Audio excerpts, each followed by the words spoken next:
నిరంతరం మౌనంగా ఉంటూ ప్రతి క్షణం తపో సాధనలో నిమగ్నులై జనావాసాలకు దూరంగా ఉంటూ మిత ఆహారం కేవలం శాకాహారం, ఆకాశాన్నే వస్త్రంగా భావించే దిగంబరులు వీరు.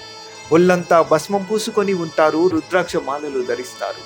నిరంతర తపో దీక్షతో ఆ ఈశ్వరుణ్ణి చేరుకోవడం వీరి లక్ష్యమైనా హిందూ ధర్మానికి కీడు సంభవిస్తుందని తెలిసిన మరుక్షణమే వీరి మౌనం మహా విస్ఫోటనాలై దిక్కులన్నీ ప్రక్కటిల్లేలా ప్రజ్వరిల్లుతాయి. అఖండమైన తపో దీక్షతో పాటు కఠోరమైన సాధనతో అస్త్ర శస్త్ర విద్యలలో నైపుణ్యం సాధించిన యోధులు వీరు. తమను తాము జయించిన వీరికి బయటి శత్రువులను జయించడం పెద్ద కష్టమైన పని కాదు. అలనాడు కాశీ పట్టణంపై దండయాత్ర చేసిన ఔరంగజేబు సైన్యాన్ని ఖండాలుగా నరికి మట్టుబెట్టిన యోధులు వీరు. అది చూసి కొన్ని శతాబ్దాల పాటు అన్యమతస్థులు ఎవరైనా సరే హిందూ మతంపై కన్నెత్తి చూడడానికి భయపడేవారట. వీరు లక్షల సంఖ్యలో కుంభమేళాకు తరలి వస్తారు.